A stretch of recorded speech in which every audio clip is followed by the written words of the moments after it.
Cartas de Cristo, Carta 6, leitura comentada por Josi Cardoso. A criança nada sabe sobre o autocontrole além daquilo que os seus pais e mestres da escola ensinam para ela. Portanto, os erros que comete ao responder perante a vida com os seus altos e baixos só podem ser aceitos com bom ânimo pelos pais e mestres, uma vez que a criança não tem compreensão do que está impulsionando. Se ela quer algo, o quer imediatamente e se pergunta por que não pode tê-lo. Não há nada mais em sua mente do que isso. Ela vê algo do que gosta e o quer. É cruel dizer a uma criança bruscamente: não pode tê-lo. Isso insulta e agride o seu sistema inteiro. Desde a mais precoce infância, o processo de educação da criança deve iniciar-se com lógica e confiança, afirmando seu direito de sentir-se seguro em seu ambiente. Seu sentido de segurança deve ser desenvolvido pela explicação da maneira correta de expressar os seus desejos. É o amor, e não a irritação ou a raiva, que deve escolher as palavras que expliquem à criança por que não pode ter o que quer. A criança escutará a mensagem quando for dada com amor. Quando for dada com impaciência, provocará seus impulsos do ego mais profundos e começará a assumir de forma de ressentimento, aberto ou oculto, ou um sentimento de frustração profundamente arraigado, que fere o ego, reduzindo o sentido natural de valor próprio da criança. Uma criança necessita possuir esse sentido natural de valor pessoal, que não deve ser subjugado ou destruído. É necessário que os pais e os mestres sinalizem à criança muito claramente que as outras pessoas do mundo também têm necessidades, seus direitos sobre suas posses, seus desejos de paz e prazer. Ninguém, criança ou adulto, tem o direito de perturbar outra pessoa com a finalidade de obter sua própria satisfação. Se uma criança bate em outra e isso a faz chorar, é natural que a criança agredida, pelo impulso do seu ego, queira reagir de volta. Ela está programada para defender-se do outro. Isso requer que pais e mestres ensinem às crianças que a vingança em um conflito somente o aumenta, trazendo mais dor para cada criança, e por esta razão a vingança não tem sentido algum. O melhor é optar pelo riso e contornar a situação. E em lugar de permitir que continue na mente a irritação e a dor, é melhor levar o problema à consciência divina em oração, pedir que a dor seja removida de sua consciência e buscar um modo de reconciliação. É necessário também ensinar a criança a tirar tempo para compreender que ela e a outra criança são igualmente nascidos do momento divino. Quando uma criança é espiritualmente receptiva, pode converter em hábito o processo de identificar sua afinidade espiritual com as outras crianças e com todo ser vivo, e reconhecer que os direitos dos demais são iguais aos seus próprios. Assim, ela terá recebido o maior dom espiritual possível. Desta maneira, enfraquece-se o impulso do ego pela prática e aplicação diária do amor inspirado, enquanto o eu original da criança permanece forte e seguro de si mesmo. Deve ensinar-se à criança os benefícios do riso, que descreverei e explicarei em uma das próximas cartas.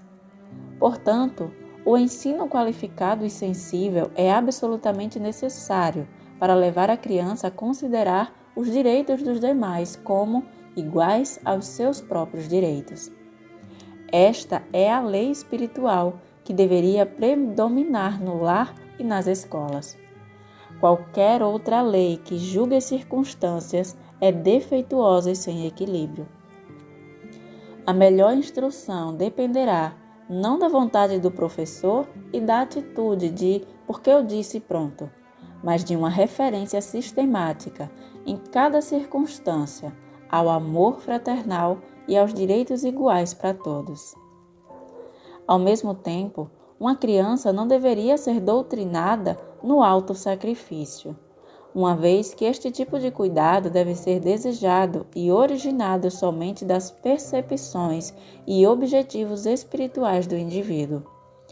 O autossacrifício nasce da iluminação espiritual, do seguir um caminho mais elevado, do negar o pequeno eu a fim de eliminar as barreiras do ego que obstruem a capacidade de sintonizar-se com a universalidade da consciência divina.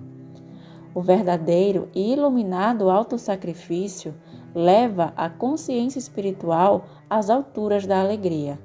Não há nenhum tipo de sentimento de perda. Para descrever melhor a realidade da alma e do ego, quero que você junte as mãos, com as pontas dos dedos tocando as pontas dos dedos, e os punhos juntos, deixando um espaço entre as mãos em forma de concha. As mãos representam a concha da consciência humana de uma pessoa, o ego. O espaço entre as mãos representa corretamente a alma, nascida da consciência Pai, Mãe, Vida, no momento de sua concepção. Enquanto para os sentidos humanos isto aparenta ser nada, isto é, na realidade, uma ramificação da totalidade e da integridade da consciência divina, da qual todas as coisas criadas se originam, suas mãos, com o espaço no meio, representam o eu. Suas mãos, direita e esquerda, representam duas potentes forças do impulso magnético do ego. Elas representam as forças de ligação e rejeição, mas ao mesmo tempo elas são a representação das energias físicas que a ciência conhece como magnetismo, ligação e repulsão. Agora, a partir da sua mão esquerda, dobre a mão direita, fechando-a, e visualize que a utiliza para conseguir o que quer da vida. Ela representa também o que a sua consciência humana percebe como a atitude ambiciosa perante a vida. Concentre-se neste exercício e observe que sua mão direita representa a força magnética da natureza, o vínculo, a atração, a gravidade evidente em toda a natureza. É a fonte de todo querer e desejar. É o impulso magnético que está sempre direcionado para conseguir o que seja necessário, ou muito desejado e prazeroso na vida. Este impulso magnético tem a intenção espiritual de ser dirigido para os propósitos edificantes, ganhando, sustentando, construindo e alcançando. Se não houvessem outras pessoas ou criaturas vivas no mundo, o impulso magnético poderia ter pleno domínio em uma personalidade e não causaria nenhum dano.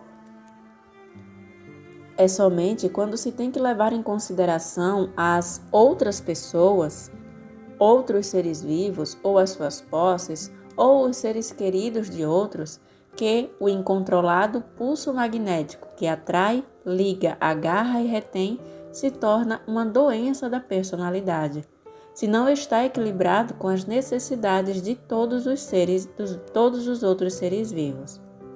Agora, retorne suas mãos à posição original, formando uma concha com a mão esquerda. Então, leve sua mão esquerda para trás e visualize que ela representa o impulso magnético de repelir, empurrar, esbofetear ou defender-se de qualquer invasão não autorizada de sua propriedade ou posses, ou qualquer ataque sobre sua pessoa, família ou trabalho. Esta mão esquerda representa o impulso magnético de rejeição, cuja intenção espiritual é a de assegurar privacidade e segurança em sua vida. É uma arma legítima quando sua sobrevivência física ou emocional está em jogo.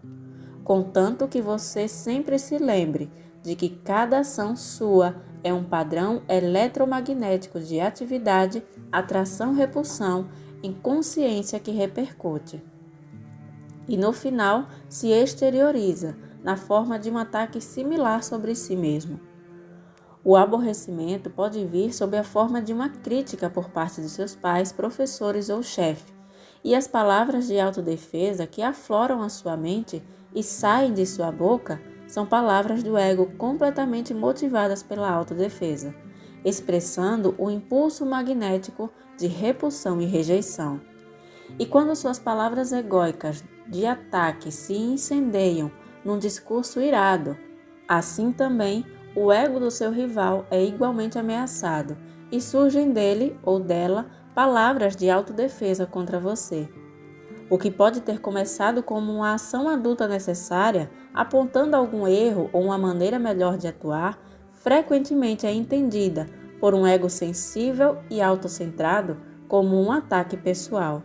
O que deveria ter sido um instante de crescimento transformou-se em um tempo de conflito, raiva, possíveis lágrimas, ressentimento contínuo e mútua hostilidade. Em situações como essas, inesperadas, rápidas e desnecessárias, se gera um conflito na mente, expressado em palavras, mesmo em ações, que se perpetua através do ressentimento e do ódio. Lembre-se de que cada atividade mental, o pensamento e as reações emocionais de atração e repulsão são todas energias criativas da consciência. Estas energias de consciência criam as formas desagradáveis que repercutem, desenvolvem a direção do caráter e afetam os relacionamentos em geral e o meio ambiente. E elas reduzem a vitalidade do corpo, conduzindo diretamente a uma sensação de mal-estar físico, a uma infecção viral ou a uma doença crônica. Quando é atacado de algum modo, o caminho mais elevado, um caminho unicamente de repercussões construtivas, é o de recordar que você pode chamar instantaneamente a consciência divina, da qual receberá imediatamente proteção em qualquer eventualidade. Todavia, isso só é possível se você puder ir além do impulso magnético da resistência do ego, com a perfeita segurança de que a consciência divina atende cada uma de suas necessidades. Agora, volte a sua mão esquerda para a sua posição original, junto à mão direita. Perceba que durante o exercício, o espaço entre as suas mãos permaneceu espaço. Ele não esteve envolvido em nenhuma atividade de suas mãos. E assim é com a sua alma. Quando seu ego está ocupado, segundo após segundo, sempre e para sempre em alerta para realizar as suas necessidades. E para defender você de qualquer aborrecimento, a consciência divina de sua alma fica oculta, ainda que esteja sempre em seu interior. Quando estive na terra, falava com as pessoas sobre o reino dos céus. Eu disse que ele estava dentro de cada um. E assim é. É a sua alma. É a morada do equilíbrio da consciência divina que deu para você o ser como futuro homem ou mulher. Desejo muito poder depositar em sua mente uma visão mais ampla da sua fonte de ser, para que você possa perceber com um pouco mais de clareza o seu começo, de onde você veio. Você também deve compreender que sempre que pronuncio uma palavra para descrever aquele que verdadeiramente não é conhecível, eu mesmo estou nas mais altas frequências infinitesimais de vibração, no limite do grande equilíbrio universal, de onde todas as coisas retiram o seu ser e a sua forma. Se eu falar de uma montanha, uma imagem virá à sua mente. Porém, você não conhecerá a imensidão de sua estrutura, a resistência de sua rocha, os seus barrancos, picos e cavernas, a neve que a cobre a cada inverno, as cascatas caindo em mananciais quando se derretem em geleiras. Para que você tenha um vislumbre da grandeza da montanha, eu teria que entrar em uma descrição detalhada de cada canto e recanto. E mesmo depois da explicação verbal mais detalhada, você teria somente uma imagem mental para sua inspiração. Você ainda não conheceria a montanha. Se eu falar de um furacão, posso trazer à sua mente a imagem das árvores dobrando-se em direção à terra, arqueadas pelos fortes ventos, os muros desmoronando, as vigas quebrando, os ladrilhos e telhados voando, janelas destroçadas, carros virados e grandes árvores arrancadas.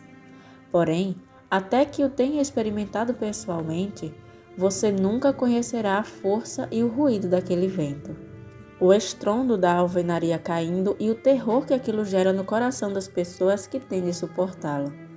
E assim é quando tento descrever para você aquele que deu o ser a toda a criação.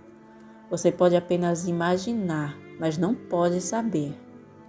Você começará a ter alguma ideia do que tento explicar somente depois de ter experimentado por si mesmo tudo o que eu disse a respeito. Portanto, não deixe que ninguém que tenha lido minhas cartas discuta com quem quer que seja, ou negue a verdade do que estou ensinando, ou rejeite as minhas palavras, pois eu digo verdadeiramente que vocês não podem conhecer plenamente aquilo que ainda não experimentaram. Apenas aqueles que me seguiram com aceitação e fé na meditação diária, na purificação da consciência e na oração fervorosa, pedindo iluminação, no final obterão vislumbres cada vez mais profundos e, portanto, experiências daquilo a que a criação mesma pode dar acesso, a consciência divina. Talvez você se pergunte: qual é a diferença entre a consciência universal e a consciência divina? A consciência universal é o reino universal do espaço, onde ninguém pode entrar ou acessar, uma vez que ele permanece em um estado de equilíbrio e de energia autônoma. A consciência divina é a reunião dos impulsos originais dentro da consciência universal, que foram liberados para converter-se na atividade e na substância da criação no momento do Big Bang. Impulsos se dividiram na explosão e então se reuniram no estado de mútua retenção. Estavam destinados a trabalhar para sempre no reino criado, separadamente se manifestando como energias ou em conjunto, retidos em equilíbrio. É somente nesse reino da consciência divina que a ciência pode penetrar.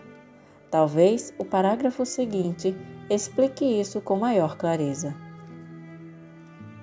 Consciência universal, personificação dos impulsos universais. Impulso da vontade de criar, em mútua retenção com o impulso do propósito de experienciar a si mesmo. A inteligência em mútua retenção com amor. O impulso da vontade inteligente em equilíbrio com o impulso de propósitos amorosos. Tendo dado esta descrição da consciência universal em palavras intelectuais, você não estará mais perto de poder apreciar a sublime magnificência e grandeza do poder, nem da beleza, da alegria, da harmonia, do êxtase contido na cor e som, muito além de sua dimensão. Somente nós, que ascendemos nas frequências vibratórias da consciência até os portais ou limites do equilíbrio da consciência universal, é que experimentamos e podemos irradiar, sem desejar realizá-lo, o êxtase da autoconsciência do verdadeiro potencial, a maravilhosa alegria da realização pessoal sem levantar um dedo. Uso este último termo como uma metáfora, uma vez que, mesmo mantendo a minha individualidade, sou ativo apenas em consciência e já não sou, de nenhum modo, físico. Não tenho sido desde a minha contínua ascensão espiritual em outras dimensões, depois da minha morte na cruz. Talvez você se pergunte como é possível que impulsos universais tão enormes estejam em um estado de equilíbrio. Eles estão em um estado de igualdade e mútua retenção. O impulso do amor atrai e nutre, sustentando e mantendo sob controle a vontade criativa e ativa. Só posso explicar este fenômeno usando estes termos simples. Se colocar a palma de uma mão em cima da palma de outra, com as pontas dos dedos de cada mão tocando o pulso da outra mão e tentar separá-las ao mesmo tempo, que as mantém firmemente apoiadas uma sobre a outra, terá alguma ideia do significado de equilíbrio ou retenção mútua. Além disso, você deve compreender que, ainda que as mãos estejam aparentemente expressando um fenômeno físico, na realidade são governadas e expressam impulsos que se originam em seu cérebro. Seu cérebro pode ser o veículo para expressar ideias conscientes, impulsos, mas na verdade o impulso é a realidade de todo movimento de todo tipo, e não o cérebro físico, que é simplesmente um instrumento de expressão de tais impulsos. Tenho trazido a você apenas uma narração intelectual da consciência universal.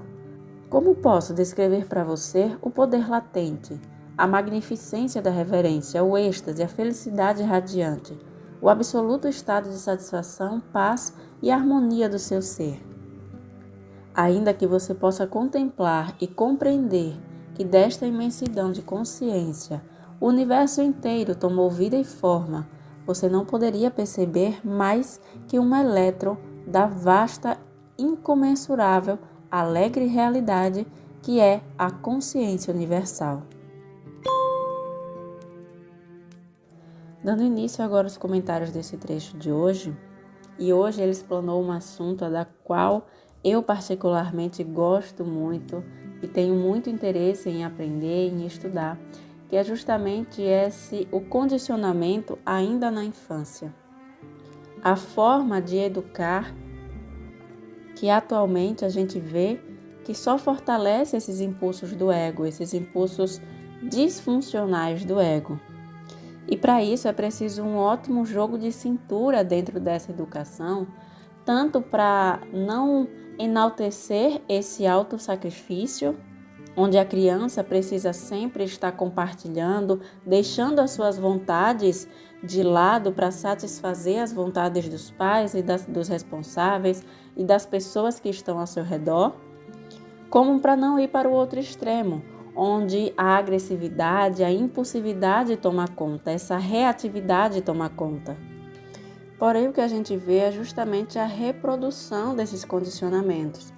Geralmente, os pais, os responsáveis, eles apenas passam para os seus filhos os próprios impulsos pessoais deles.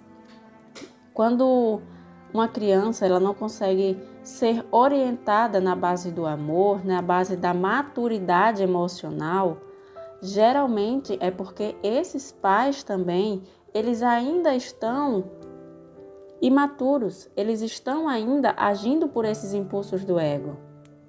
E por isso, muitas vezes, vai educar a criança na base da agressividade, da raiva, e isso vai alimentando na criança muito sentimento de frustração, de insegurança, de ressentimento, de raiva, por conta dessa maneira a qual foi educada. E em decorrência desses ensinamentos, desse tipo de educação, a gente vê hoje em dia o tanto de pessoas que são muito reativas, que não conseguem parar aqueles 10 segundos, que geralmente tem essa dica, respire 10 segundos antes de você tomar qualquer atitude, falar qualquer coisa. No momento em que uma pessoa se sente ofendida, ela fica tão encegueirada por esses impulsos do ego que acaba tomando atitudes reativas muito desproporcionais à situação em si, né? E aí a gente entra naquela questão da lei do espelho.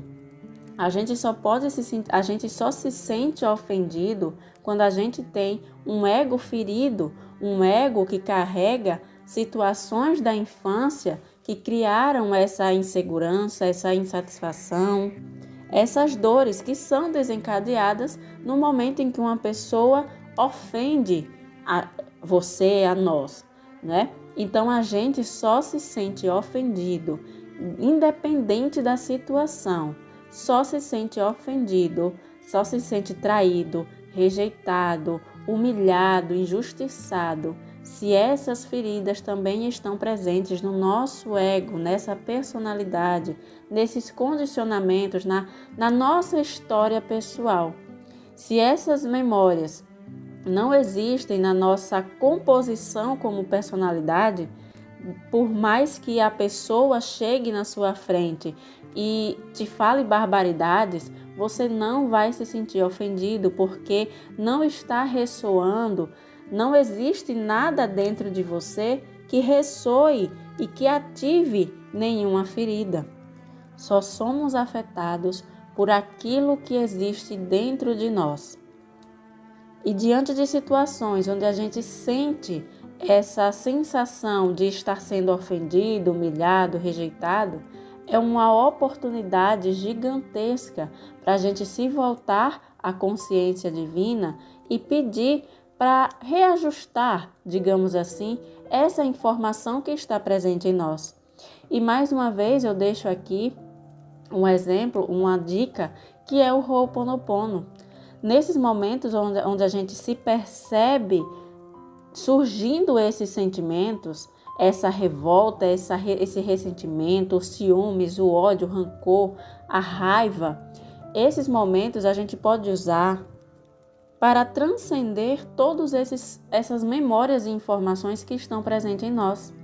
A partir do momento em que você toma consciência de que a ofensa só está reverberando em você, porque você contém energias e informações que estão compatíveis com aquela informação, logo você tira a pessoa que está causando a situação do seu foco. Você não coloca mais a culpa na pessoa, você traz para si a responsabilidade de lidar com as suas próprias emoções. E a partir dessa consciência, a partir desse momento, você se volta à fonte, a Deus, a todo, a consciência divina e pede para que Ele libere todas as memórias que estão fazendo com que você se sinta daquela determinada forma. E aí, com o Ho'oponopono, você se volta diante dessa consciência e fala as 4 frases do Ho'oponopono, que é: eu sinto muito, me perdoe, eu te amo e sou grato. Nessas 4 frases, você dá total acesso à fonte, ao todo, através dessa autorresponsabilidade, você dá total acesso e liberdade ao todo, a Deus, para que libere essas informações. E à medida que você vai liberando cada vez mais essas informações, você vai vendo na sua realidade que poucas coisas irão te afetar. E quanto mais você investe e se disciplina nessa limpeza desses padrões, dessas memórias, mais você vai se aproximando desse reino dos céus que está dentro de você, através da purificação desses impulsos do ego, dessas memórias que estão fazendo você ver e sentir a realidade de uma forma difícil, de uma forma conflituosa. Então, quanto mais se purifica, quanto mais se toma a responsabilidade por suas emoções, independente de quem cause, de quem apresente para você, mais livre você vai ficando cada vez mais.